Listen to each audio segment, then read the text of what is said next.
Welcome to the lecture number 3 of compiler design. So in this lecture we will go through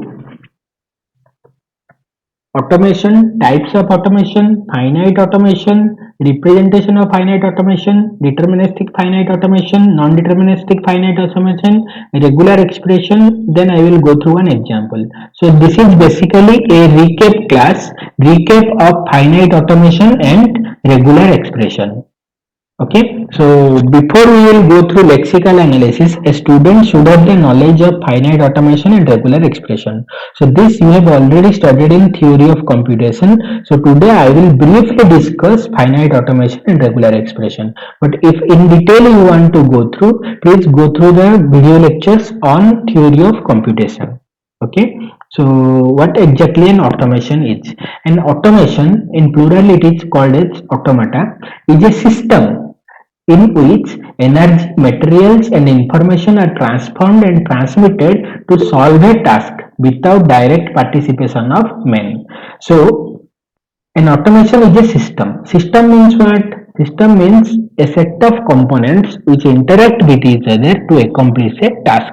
For example, our human body system. It has hands, legs, eye, ear, brain. So these are the components of human body system. So these components interact with each other to solve various tasks in our day-to-day life. So similar to human body system, an automation is also a system, means it has a set of components. So it is a system in which energy, materials and information are transformed and transmitted to solve a particular task. So let me go through an example. Suppose I want to draw a finite automation or finite automation to accept all the strings that is divisible by 2. So 2 is divisible by 2. So whose binary equivalent is 1 0. 4 is divisible by 2. So whose binary equivalent is 1 0 0. 6 is divisible by 2. 1 1 0. So 8 is divisible by 2. 1 0 0. So here you can see that the string which is terminated with a 0 are divisible by 2. So if I will draw a finite automation for this one, how I will draw? So Q0, so this will be the initial state Q0. So it will take an input. If it takes an input 0 or 1, it remains in the same state. Finally, when it accepts a 0, it goes to the final state. So final states are represented by double surface, as you already know. Okay, so this is a finite automation. So it consists of a set of components which interact with each other to accomplish a task. So what is the task over here? To recognize whether a string is divisible by 2 or not, whether a binary string is divisible by 2 or not. So if I will take an example whether 1 1 0 0 is acceptable by this finite automata or not. So first what I will do, I will give the input to the initial state. So Q0, by taking 1 as input, it will remain in Q0. So Q0 again, when it go to the next symbol 1, it will remain in the same state Q0. Now Q0, by taking 0 as input, it may either go to QF or Q0, but by my using my intuition, I am keeping it in Q0. So this is actually a NFA, non-deterministic finite automata, because for a same input, it has multiple next states. So next Q0, by taking 0 as input, it moves to the final state QF. So after processing the whole string from the initial state, we are reaching the final state. So this string is acceptable by the finite automation. It means what? This string is divisible by 2. So now automation is classified into two categories based on the number of states and number of transitions between the states. So if the number of states and number of transitions between the set is finite, then that is called as finite automation. And if the number of states and number of transitions are infinite, then that is called as infinite automation. So in reality, we will only study on finite automation. So the finite automation is again classified into deterministic finite automation and non-deterministic finite automation. So we will go through all these things briefly now, but if you want to go through in detail, please refer theory of computation lectures. So finite automation, a system containing a finite number of states and transitions among them is called a finite state transition system. So the finite state transition system can be modeled abstractly by a mathematical model which is called as finite automation. So in finite automation, the number of states and transition between the states is finite. So the finite automation is again of two types. One is deterministic finite automation and non-deterministic finite automation. So let us go through the block diagram of finite automation. So a finite automation consists of three things. One is input tape, one is reading head, one is finite control.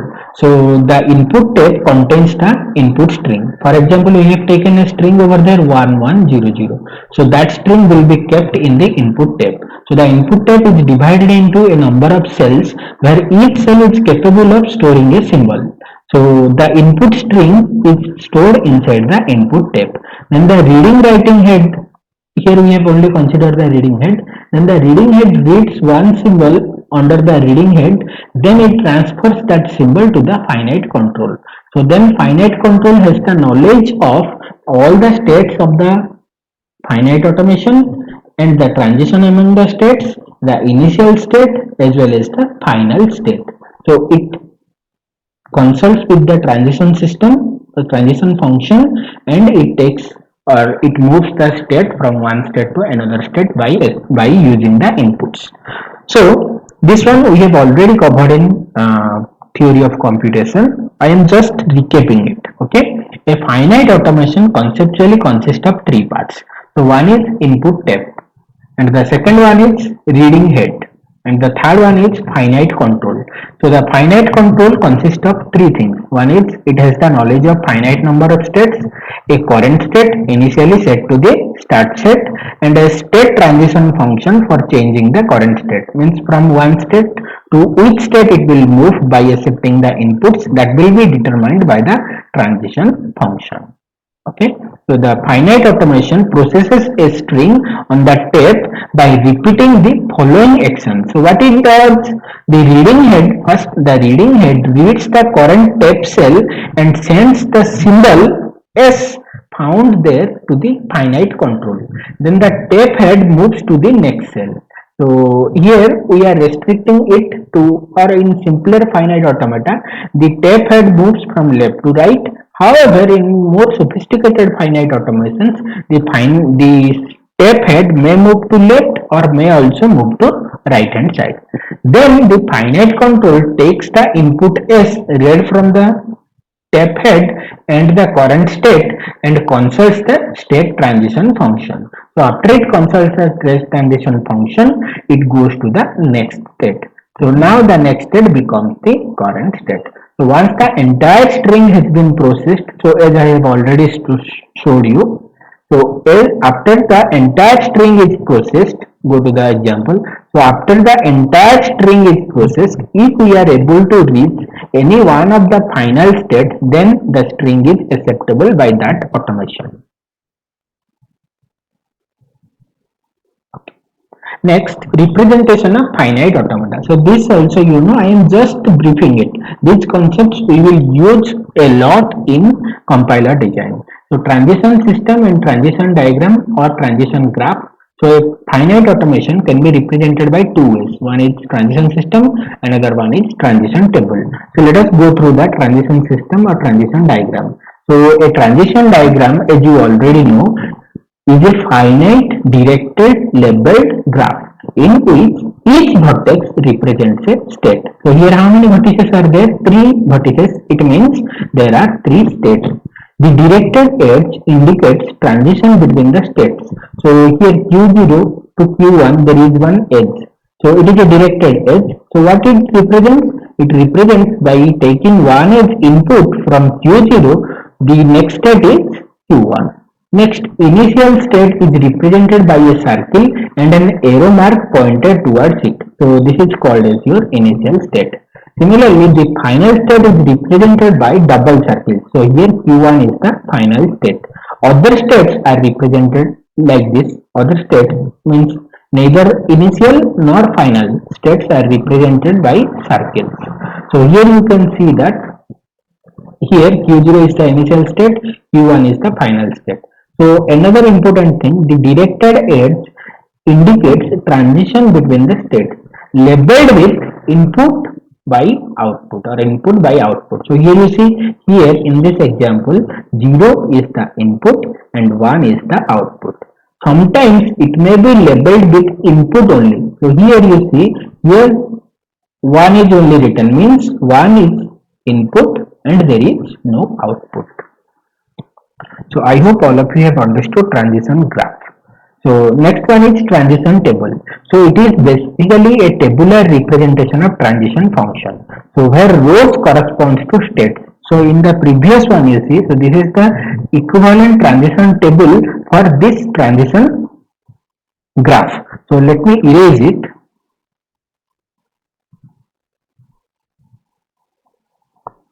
Okay, so now you see here how many states are there? Q0, Q1 and Q2. So in the table there will be 3 rows. One is Q0, Q1 and Q2. Rows correspond to states. So as many states are there, that many rows will be there. Columns corresponds to input symbols. So here you see how many input symbols are there? One is 0, another one is 1. So there should be 2 columns. One is 0, another one is 1. So this represents your input. So now Q0, by taking 0 as input, it goes to which state? Let us see in the diagram. So Q0, by taking 0 as input, it goes to Q0. So Q0 means, so Q0 by taking 0 as input, it moves to Q0. Similarly, Q0 by taking 1 as input, you see, Q0 by taking 1 as input, it moves to either Q1 or Q2. So here we have written Q0 by taking 1 as input, it goes to Q1, Q2, next step. Next, for Q1 also you can calculate like that.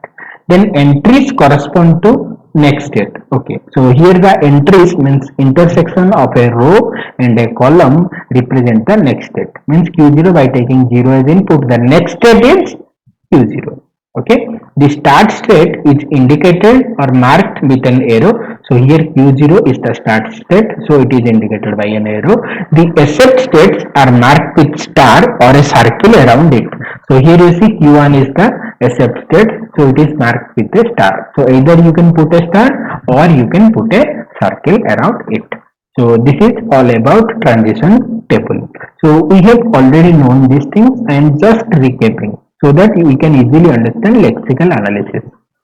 So next one is deterministic finite automata. So finite automata can be deterministic finite automata or it can be non-deterministic finite automata. So what exactly a deterministic finite automation is? So to a given state for a given input, if there is only one next state, then that automation is called deterministic finite automation. It means what? To a given state. So to a given state, for example Q0 is our given state. For a given input, so for a given input, let's say 0. So Q0 by taking 0, the next state is Q0. So there is only one next state. So here you see Q0 by taking 0 as input, how many next states are there? Only one, that is Q0. Q0 by taking 1 as input, how many next states are there? Only one next state, that is Q1. Then Q1 by taking 0 as input, what is the next state? There is only one next state, that is Q1 itself. And Q1 by taking 1 as input, what is the next state? There is only one next state, that is again Q1. So here you see, to a given state, for a given input, if there is exactly one next state, then that is called as deterministic finite automata. Means we can deterministically determine what is the next step. Next, analytically, a finite automation can be represented by 5 tuples.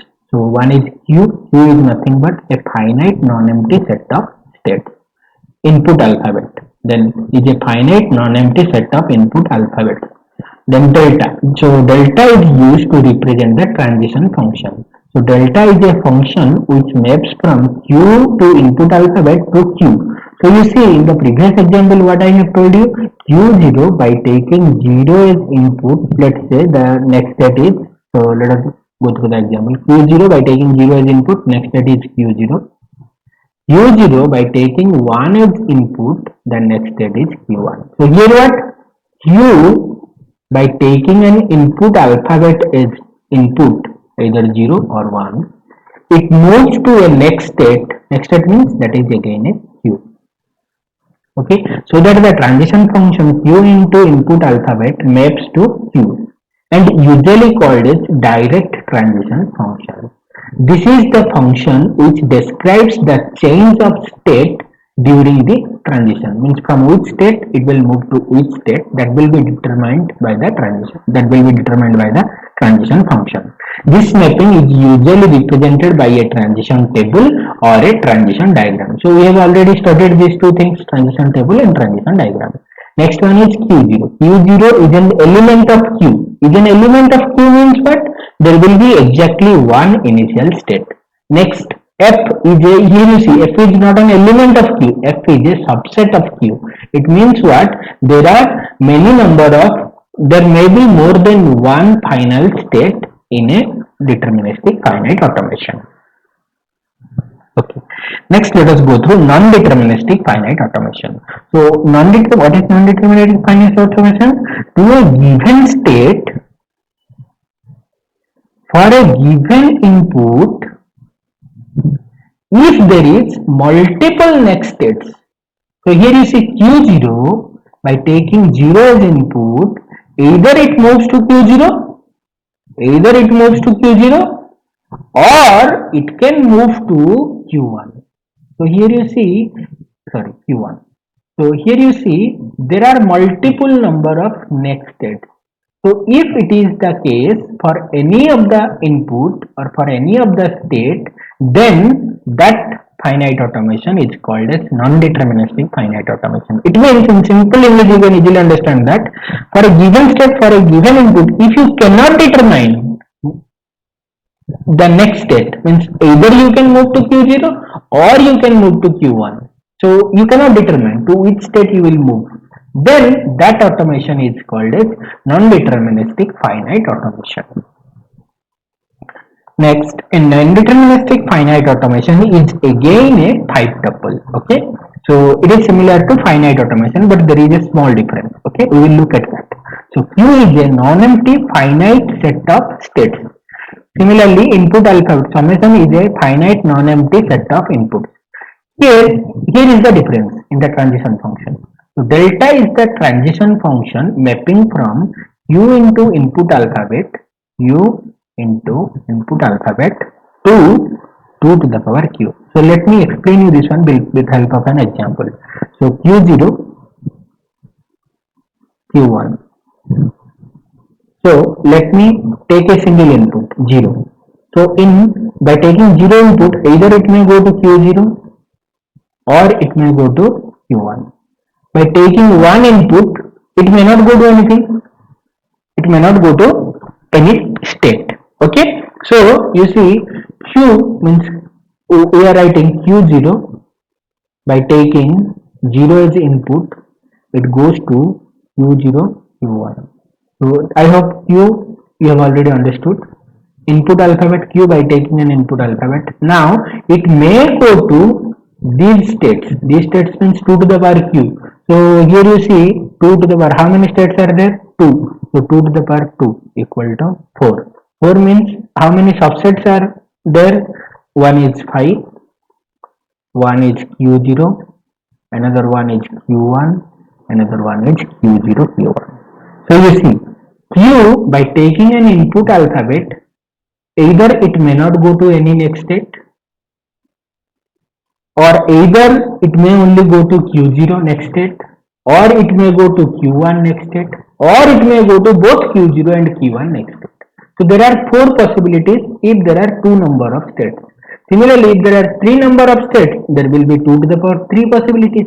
That's why the transition function we have written it as Q by taking input alphabet, it may go to any of the 2 to the power Q subset. That's why the transition function is written as Q into input alphabet goes to 2 to the power Q. Next, Q0 is an element of Q. Q0 is the initial state. Element of Q means there is exactly one initial state. F is a subset of Q. Here you see I haven't written element. Here I have written subset of Q. It means there may be one or more than one final states. So I hope all of you have understood non-deterministic finite automata. Next, regular expression. So representing a certain set of strings in an algebraic fashion is known as regular expression. For example, you want to represent the binary strings which are divisible by 2. So 1 is 1 0, 2 is divisible by 2, 1 0 0, 4 is divisible by 2, 1 0 0, 1 1 0, it is 6 is divisible by 2, 8 1 0 0 is divisible by 2. So now here you see the strings which terminate with 0 are divisible by 2. So now what should be the regular expression for this one? So before that anything can be there, any combination of 0 and 1. So 0 plus 1 star, but it should terminate with 0. So here you see 0 is also divisible by 2. Okay. So this is the regular expression. So by using regular expression, we can represent infinite number of strings by a finite statement. Okay. So a formal recursive definition of regular expression over an input alphabet is given below. So phi is a regular expression, epsilon is a regular expression for all the symbols belonging to the input alphabet. A is a regular expression. So if in the input alphabet there is 0 and 1, then you can say that 0 is a regular expression, 1 is a regular expression. And from the first one, phi is a regular expression and epsilon is also a regular expression.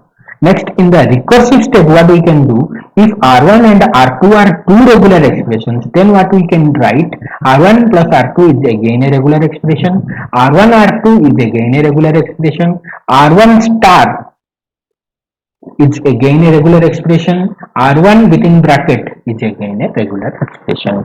So these things we have already studied. I am just recapping so that you can easily understand the lexical analysis phase of compiler that we will study in the next lecture. So regular expressions, yeah. Let's go through an example. Write a regular expression that represents all the bit strings divisible by 2, or let me make it as divisible by 4. Okay, divisible by 4. Draw the equivalent NFA and convert it into equivalent DFA. So we will learn how to write a regular expression for this one, how to convert a regular expression to an NFA, and how to convert an NFA to a DFA. So the binary strings which are divisible by 4. So 0 is divisible by 4, or we can write 0 0 is divisible by 4. 4 is divisible by 4, 1 0 0. Then 8 is divisible by 4, 1 0 0. 12 is divisible by 4. Then 16 is divisible by 4. Then 20 is divisible by 4. So here you see what we are seeing. What is the pattern? So here you see any string which is terminated with two consecutive zeros are the strings which are divisible by 4. So what should be the regular expression? So the regular expression should be 0 plus 1 star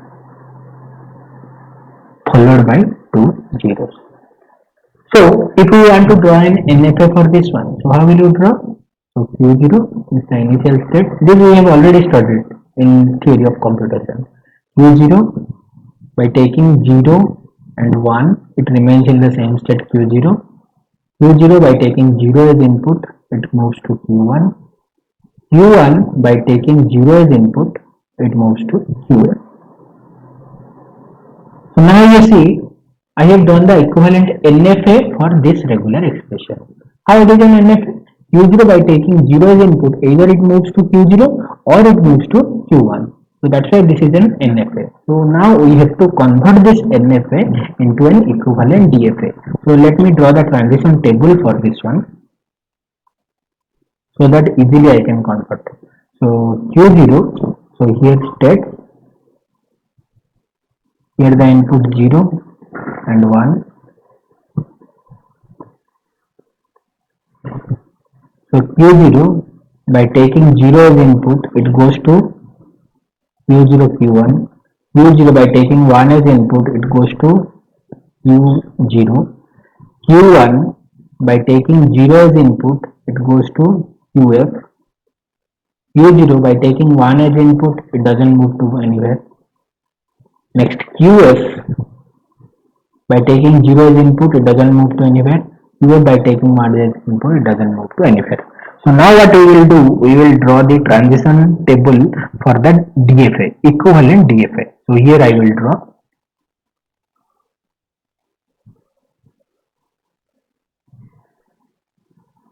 So let me draw it. So these are the states. This is input 0 and this is input 1. So first we will go through Q0. And you see, and in this diagram, Q0 is the input and QF is the final state. So Q0 by taking 0 as input, it goes to Q0 Q1 and Q0. So Q0 Q1 and here it goes to Q1. So now the new state is Q0 Q1. So what we will do? Q0 Q1. Now Q0 Q1 by taking 0 as input. So you have to look at both the things. Q0 Q1 by taking 0 as input, it moves to Q0 Q1 QF. So it moves to Q0 Q1 QF. Okay. And Q0 by taking Q0 Q1 by taking 1 as input. So Q0 Q1 by taking 1 as input, it goes to Q0. So it goes to Q0. Now here there is a new state Q0 Q1 QF. So Q0 Q1 QF by taking 0 as input, it goes to Q0 Q1 QF. So it goes to Q0 Q1 QF. By taking 1 as input, it goes to Q0. By taking 1 as input, it goes to Q0. Okay. So there is no new step. So we will stop over here. So now what we will do, we can draw the transition diagram for this one. So Q0 QF, Q0 Q1, let me rename it as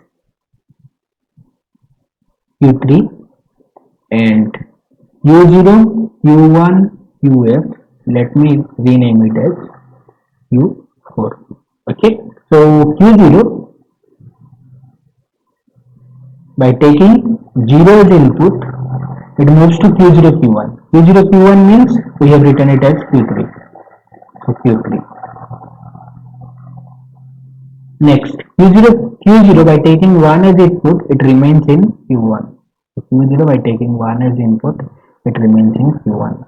Next, Q0 Q1, that is Q3. By taking 0 as input, it moves to Q0 Q1 QF. So Q0 Q1 QF means Q4. So Q3 by taking 0 as input, it moves to Q4. So it moves to Q4. So here you see the initial state will be Q0 because in the previous state also, in the NFA, the initial state is Q0 and final state is QF. So where we will get QF, we will make it as the final state. So this one is the final state. So now Q0 Q1 by taking 1 as input, it goes to Q0. So here if it will get an input, sorry, Q0 Q1 is nothing but your Q3. Q3 by taking 1 as input, it goes to Q0. Next come to here. Q0 Q1 QF by taking 0 as input, it goes to Q0 Q1 QF. So by taking 0 as input, it remains over here. Q0 Q1 QF by taking 1 as input, it goes to Q0. So Q0 Q1 QF, that is Q4, by taking 1 as input, it moves to Q4. So now you see what we have learned. We have learned briefly what is finite automation, what is deterministic finite automation, what is non-deterministic finite automation, what is regular expression, then how to convert an regular expression into an equivalent NFA, then how to convert an NFA to an equivalent DFA. So these things you have already studied in theory of computation in detail. So if you have forgotten, then go through the lectures on theory of computation. Okay, so with this much we will conclude. So I hope all of you have understood it. Thank you.